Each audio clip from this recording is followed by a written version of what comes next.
It started with the wedding invitation. I hadn't spoken to Thomas in 12 years. Not since the ink dried on the divorce papers. Not since I watched his black Lincoln back down our driveway under the soft glare of the porch light, knowing he was driving straight to her. But the card arrived anyway. Thick, white envelope, cotton-weight stock, gilded letters embossed with Mr. and Mrs. Thomas William Caldwell request the honor of your presence. Honor? He was marrying her now. Samantha Ray, 37, divorced once, no children, trained Pilates instructor. According to my sister Elaine, the woman kept a fitness blog and had a following that seemed to worship her daily green smoothies like gospel. The wedding was in Hilton Head, oceanfront, formal attire. I sat with the card in my lap for almost an hour before I stood up, filled a glass with Chardonnay, and walked it out to the screened porch. It was early April. Too cold for bare toes, even in Georgia, but I needed air. Here's the thing. I wasn't supposed to be invited. But Thomas was always surgical with pain, precise. And this was not a mistake. 10 days later, I sat alone in row 14 of the Sea Pines Beach Club ceremony pavilion. Only 10 years ago, I stood beside this same man in a Methodist church in Marietta, watching our son Daniel toss rose petals down the aisle like handfuls of spring. Now, Thomas stood under white orchids, smiling like a dog in May, watching a woman in a form-fitting satin dress glide toward him like water. Her gown had no sleeves, no straps, and every man over 50 squinted just a little bit longer than polite. I wasn't going to cry. That wasn't why I came. Honestly, I'm not sure why I came. Some rituals are like open doors you don't close until you see what's behind them. But then, midway through the reception, after the toasts and after Samantha barefoot danced to some loud remix of Dancing Queen, in front of a bunch of orthopedic surgeons and their wives, he arrived. He didn't come through the main entrance, didn't stop at the guest book table. No one even noticed him until he was already standing there near the bar, hands in his pockets, waiting like he owned the place. Dark suit, simple tie, no wedding colors, no drink in hand. By the time I noticed him, he was already looking at me. I knew the man. I shouldn't have. But I did. 3 years ago, I was on a Dillard's escalator behind a woman in a red coat. She dropped her scarf. I picked it up. Before I could tap her shoulder, a man appeared. Tall, smooth voice. Said thank you like I'd handed him something sacred. That was him. Never asked my name, never offered his. But for reasons I still can't point to, I remembered everything. His height. The way he watched people talk instead of listening. The way the clerk had called him Mr. Courtenay, asterisk, like she knew not to waste his time. Daniel, the one child Thomas and I raised to adulthood, later told me who he was. Finch Courtenay, heir to the Courtenay textile fortune from North Carolina. Known for refusing board memberships, investing in hurricane disaster recovery, and appearing at charitable galas with women nobody knew. Net worth somewhere in the billions. And now he was here, at Thomas's wedding. I didn't make a scene, I just watched. So did everyone else, soon enough. Because here's what you don't do at Hilton Head weddings. You don't bring a guest in a fire-orange dress to a black and white formal event. And you especially don't let her walk up to the bride's family table and whisper something that stops all forks midair. She wasn't a guest of the family, wasn't on the seating chart, wasn't white. But she carried herself with the kind of cool confidence I hadn't seen since nursing school in '78, when Elaine and I knew a girl named Corinne Glass, half black, half Egyptian, who drove an old Mercedes like it was her birthright and stared grown men into silence. This woman was the same breed. And Finch. He wasn't just with her. He hadn't brought her. He followed asterisk her, the way men follow a truth they know is dangerous. Thomas noticed. You could see it on his face, a small twitch in his cheek, a clench of the hand during the second drum of the live band's set. Samantha noticed even sooner. She didn't smile again after that. Not when the photographer prompted her, not during the cutting of the cake. In fact, before long, the photos stopped altogether. They were still technically married. It had only been a few hours. But the story shifted, the air turned. I stayed. Not out of spite. Out of something else, something I hadn't felt in years. Reckoning. The whispering started the way it always does, quietly, then everywhere. Nobody knew the woman's name. Someone claimed she used to work in real estate. Another said she'd been a singer. A man at the corner table said he knew her from Atlanta and saw her once with a senator. By dessert, some guests had left. Out of propriety, they'd claim, but really, they wanted to avoid what was coming. Because it was clear something was coming. I moved to the back of the pavilion, near the lattice wall, closer to Finch. The woman in orange was sitting now, speaking softly to a child, the ring bearer, I think, and drawing a little giraffe on a napkin like there was no wedding crashing at all. Finch stood beside her, arm resting on the chair back. That was when Caroline walked in. Caroline is Thomas's sister. Presbyterian, 3-time widow, known for her nasty lemon bars and her silent judgments, both of which she hands out freely whether you ask or not. She didn't see me, walked right past, laser-focused on Samantha, who was now white in the mouth and staring at her own fingernails like she didn't know where she was. The band kept playing, but less cheerfully. They cut songs short, didn't take requests. Then the shouting started. Not between bride and groom, not a drunken uncle gone too far. It was Caroline, addressing the woman in orange, loudly. You think you're clever. Whatever game you're playing, I suggest you go play it in Atlanta with the rest of your kind. The band stopped. Forks dropped. And no one moved. Except Finch Courtenay. He turned his head slowly toward Caroline, said nothing, just looked. Then walked over without haste, took Caroline gently by the elbow, spoke 5 words. Not in front of the child. Caroline looked down, swallowed, walked out. No apology. No eye contact. The woman in orange. Still seated, still drawing. Finch remained standing beside her. There was a shift in the atmosphere after that. Not anger, not scandal exactly. Something stranger. A kind of asterisk moral awareness. The bride and groom, still technically new-minted, stood at the far end of the table like deer caught before the rifles even loaded. No one celebrated. The band packed up, tables cleared. At some point, a server approached Finch and said something. I couldn't hear, but I saw Finch nod and he finally turned his head toward me, just once. That was the moment I realized he knew. Not just me. He knew asterisk something. The next morning, word spread like an infection. Some said Finch owned part of the resort. Others claimed the wedding was never legal, that Thomas never filed his divorce papers properly and was still married to me under Georgia law. That wasn't true. But the most peculiar rumor, that Finch's companion wasn't his date at all. She was his ex-wife. And she was here for a reason. Hear what I learned next. Her name was Lenora Page. Born Clearfield, South Carolina, daughter of a preacher, master's degree in philosophy, used to teach at Emory, married Finch Courtenay in 1996. No children. Divorced in 2011, quietly. No scandal, no press. But 2 years later, she survived a house fire in Savannah. Her parents died. She didn't speak publicly afterward. Moved from place to place, lived alone. Until now. I called Elaine that night. Told her everything. She said, Anne, don't drive back, not yet, something's landing. I don't know what, but I feel it coming. I stayed one more night. And that's when the subpoena came. It was slid under my hotel door before sunup.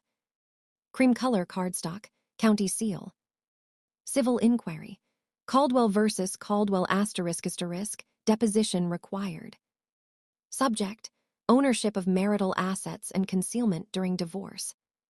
Filed by Margaret Caldwell Thomas's mother. I stared at that name for a long time. Margaret, 89 years old, on oxygen, Bible study leader. But sharp as glass, still angry I got the house, the beach property, the pension from Thomas's surgical practice. Thomas thought he'd bled me with grace, let me have what I had. But that subpoena, it wasn't about justice. It was about my presence, me showing up, embarrassing him. The hearing wasn't public, standard pretrial deposition. But when I walked into the county courthouse in Bluffton, a woman in orange was already seated at the back. Lenora. It was her eyes that ruined me.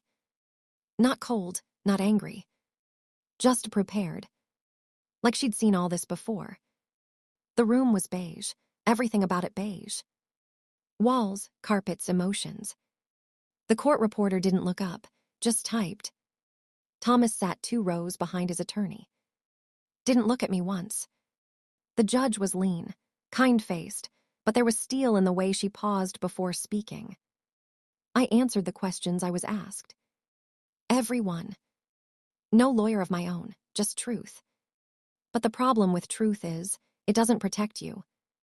It just keeps your conscience clean. Halfway through, they brought her in. Not Margaret. Lenora Page Courtenay. No one explained why. She wasn't on record. But the judge allowed her to speak. And what she said changed everything. To be continued in part 2 of the story script. Continue to part 2. Contact me to receive the rest of the 7,000,80,000 word story. The continuation includes courtroom revelations, hidden inheritances, moral turns, and a final moment that leaves the listener in stunned judgment. The room smelled like old coffee and floor wax. Beige walls, beige chairs, beige hearts beating in rhythm with the hum of the air conditioner. The judge. Eleanor Vance, known for running her courtroom like a church service without the singing, leaned forward and asked Lenora why she was there. Lenora didn't blink. She said, to stop a mistake. Her voice wasn't dramatic. It wasn't loud. It was the kind of calm that comes after you've already cried. Thomas's lawyer, a man named David Reinhardt, whose suits always look like they cost more than your house, started to object. The judge lifted one hand. Let her speak. Lenora looked at me. Not with pity, not with envy. With recognition. Like she knew the parts of my life I hadn't said out loud. Then she began. I met Anne Caldwell once, years ago, at a gala downtown. She was standing alone near a pillar, holding a purse she didn't need. Her husband was across the room, laughing with men who flew in from places she'd never been. I felt my chest tighten. I remembered that night, 2011, Atlanta. Thomas had told me to go alone, said he'd meet me later, lied. She didn't see me watching, Lenora said. But I saw her, a woman who stayed in a marriage long after it left her. Reinhardt tried to interrupt.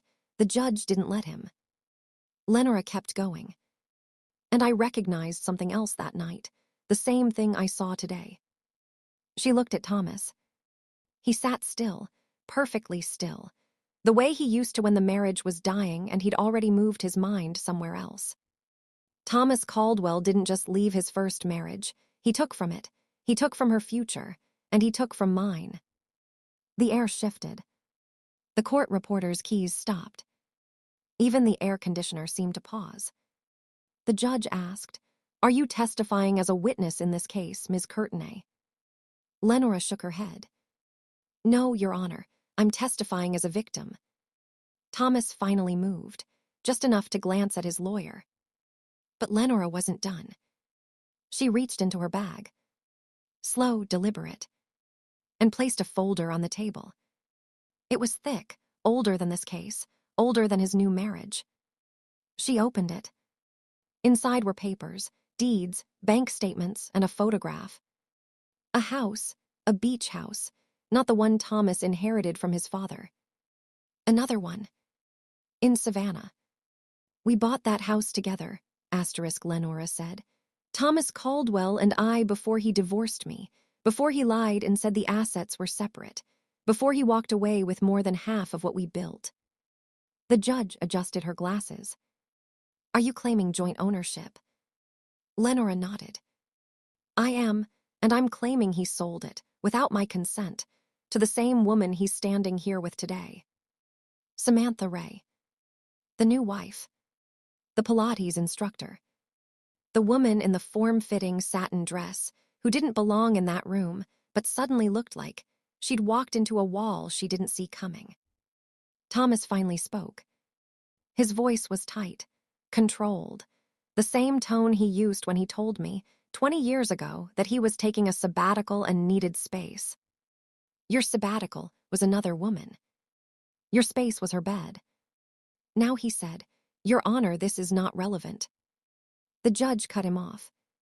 It is if the asset was never disclosed in the divorce settlement, Dr. Caldwell. Lenora turned toward me. Just for a moment. And in her eyes, I saw it. She wasn't here to win. She was here to expose. To make sure Thomas never got to walk away clean again. I felt something strange then. Not relief, not triumph. It was the feeling you get when a door opens, and the cold air rushes in, and you realize. You've been holding your breath for years. The judge asked for documentation. Lenora handed it over like she'd been preparing this moment her entire life. While the clerk reviewed the papers, the room fell into a silence so heavy you could hear the tape in the carpet squeak under someone's shoes. Then, the clerk whispered something to the judge. The judge looked up. Slowly. At Thomas. You sold a shared marital asset, she said, and transferred the proceeds into an account held jointly with your new spouse. Thomas didn't answer. The judge leaned forward. Would you like to revise your statement, Dr. Caldwell? Thomas opened his mouth. But before he could speak, Lenora stood. She looked at Samantha. Not with anger. With warning. You don't know him yet, she said, but you will. Then she walked out. The door didn't slam. It didn't need to. The hearing ended 20 minutes later. I wasn't asked to stay. I walked out into the hallway, into the cold southern air that smells like pine and old secrets, and I stood there until my hands stopped shaking. And then, Finch Courtenay appeared. No jacket, rolled sleeves, the same calm look he'd had when he stopped Caroline at the wedding. He didn't ask if I was okay. He just said, she's going to need protection. I asked, from Thomas. He shook his head.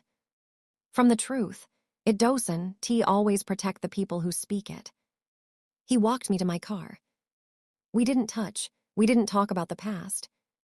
But as I opened the door, he said something that would stay with me long after the trial was over. Anne, he said, you never left that marriage. You just learned to live around the hollow spaces he left behind. That night, I didn't call Elaine. I sat on the porch of my house in Marietta, the one Thomas let me keep, because he thought it was the one thing I wanted most. But he was wrong. I didn't want the house. I wanted the life I gave him. And for the first time in 20 years, I understood. He didn't leave me. He stole from me. And he kept taking. A week later, I received a letter. Not a legal notice. A handwritten note. From Lenora. It said, if you ever want to talk, I'm at the beach house on Sea Island. The one he tried to sell. Come when the tide is low. That's when the truth comes in quietest. I haven't gone yet. But I will. Because the truth is a strange thing. You spend your life avoiding it. And one day, it finds you anyway. The hearing continued in the absence of Thomas. New evidence emerged. Statements from a former colleague. A nurse who remembered. A patient who heard something she wasn't supposed to. And through it all, one question kept circling the room like a mosquito you can't swat. What really happened in that marriage?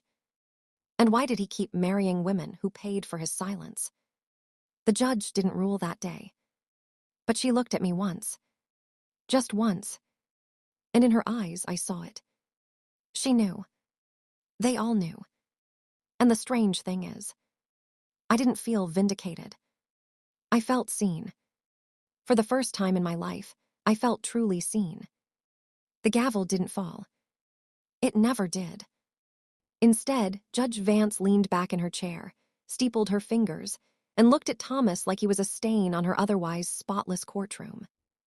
"Dr. Caldwell," she said, voice low as a warning bell, "you've had ample opportunity to explain the transfer of $1.2 million from the Savannah property sale into an offshore account held jointly with your current wife.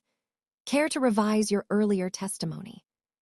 Thomas adjusted his cufflinks, slow, precise, the way he used to fix his tie before telling me he'd be working late.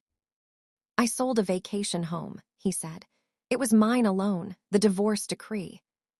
"The decree," Judge Vance cut in, "explicitly states all assets acquired during the marriage were to be disclosed and divided equitably, including that Savannah property, purchased 6 months after your divorce from Mrs. Caldwell was finalized, but before your marriage to Ms. Ray."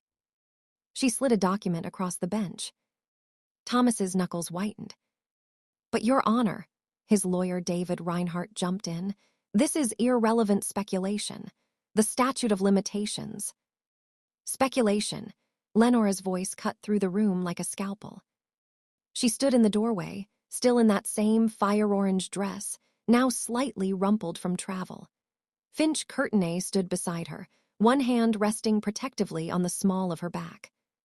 "I have the original deed," she said, holding up a weathered paper. "Signed by both Thomas Caldwell and me, notarized, dated * 3 days after his divorce from Anne was final." She walked to the witness stand, heels clicking on the linoleum. "He told me it was just a placeholder, said he'd put it in my name for tax purposes. But when the house burned down," she paused, her gaze locking onto Thomas, "he collected the insurance, $850,000, into his * account, while I was grieving my parents in that ashes." A collective gasp rippled through the gallery. Samantha Ray, Thomas's new bride, still in her wedding dress, eyes swollen from crying, whispered to her attorney. "He said it was a * gift to her family. He said she died in the fire." Her voice trailed off as she realized what she'd just admitted. Thomas finally cracked. Not with rage, not with tears. With something worse. A slow, sickening sigh *, like a man relieved to stop lying. "It was complicated," he murmured. "People do things to survive, to protect what's theirs." Judge Vance leaned forward. "And what exactly were you protecting, Doctor?" Thomas wouldn't meet her eyes. Stared at his hands instead, the hands that had held mine during childbirth, signed divorce papers without looking up, and now rested quietly in Samantha's. "The practice," he said finally. "My surgical practice. If word got out I'd mishandled funds or worse." He trailed off. Lenora stepped closer. Her voice dropped to a whisper only the front rows could hear, but microphones carried it to every corner of the room. "Mishandled funds," she repeated softly, "or covered up a patient's death." Silence, thick, suffocating. Even the court reporter stopped typing. Thomas went pale. Here, what no one knew, not until that moment. 3 years ago, Thomas performed a routine knee replacement on a prominent state senator. The patient died on the table. Thomas blamed complications, filed the death certificate, moved on. But Lenora knew, because she was the anesthesiologist. And she'd seen the error, the miscalculated dosage, the panic in Thomas's eyes when the monitors flatlined. She signed the cover-up documents, taken a payout, stayed silent. Until the day she found the same offshore account number, the one holding the Savannah insurance money, linked to * another unexplained patient death last month. "This isn't about money," Lenora said, turning to face the gallery. "It's about who he's willing to bury to keep his reputation intact." Samantha stood up so fast her chair screeched backward. Is it true? She whispered, staring at Thomas. Did you kill someone? He opened his mouth, closed it, couldn't speak. Finch Courtney moved then. Not toward Thomas. Toward me asterisk. He knelt beside my chair, close enough that only I could hear him. He did the same thing to you, Finch murmured. That beach house in Sea Island, the one you raised Daniel in, he never transferred the title to you after the divorce. Kept it in his name, just in case. My blood turned to ice. All these years, I'd lived in asterisk his asterisk house, paid asterisk his asterisk mortgage, decorated asterisk his asterisk walls with photos of asterisk my son. Thomas hadn't left me. He'd lent me my own life. The judge called for order. But the room was chaos. Samantha was crying silently into her hands. Thomas's lawyer was frantically whispering to him. Reporters scrambled for their phones. And through it all, Lenora stood calmly at the back, watching Thomas unravel like thread pulled from rotten cloth. Then she did something unexpected. She walked to the front of the room, stopped before Thomas, reached out, took the engagement ring off Samantha's finger, placed it gently on the judge's bench. He'll tell you it's platinum, Lenora said, loud enough for the microphones. But it's white gold. He hates platinum, says it looks cheap. He had this one resized asterisk 3 times because he couldn't stand seeing it on her hand. Samantha stared at the ring like it was radioactive. Thomas made a strangled sound. The judge banged her gavel. Order, order. When the room finally settled, she looked at Thomas. Dr. Caldwell, you're under arrest for fraud, obstruction of justice, and pending further investigation, manslaughter. Bailiff stepped forward. Thomas didn't resist, just looked at Samantha, his face crumbling. I can fix this, he whispered. I'll make it right, just give me time. Samantha stood up, smoothly, gracefully, like a woman who'd rehearsed this moment in her sleep. She took off the wedding band he'd given her that morning, placed it beside Lenora's offering on the bench. Then she walked out without looking back. I waited in the courthouse hallway, leaning against cold marble, watching bailiffs lead Thomas away in cuffs. He glanced my direction. Our eyes met for the first time in 12 years. No anger, no regret. Just emptiness. Like he'd already lived the life he wanted and left the rest of us to clean up the wreckage. Finch found me outside, sitting on the courthouse steps under a sky bruised purple with twilight. He handed me a cup of coffee. Black, no sugar, just how I like it. He won't go to prison, he said quietly. Too many connections, too much money. I stared at the steam rising from the cup. I know. He'll lose his license, his practice, maybe his freedom for a few years. But he'll keep breathing. He always does. I looked up at him. Why are you here, Finch? Really? He smiled faintly. Lenora asked me to deliver something to you. He pulled a key from his pocket. The Savannah House, clear title in your name. I shook my head. I don't want it. You should. He held out the key. It's not just a house, Anne. It's proof that you were robbed, proof that you survived.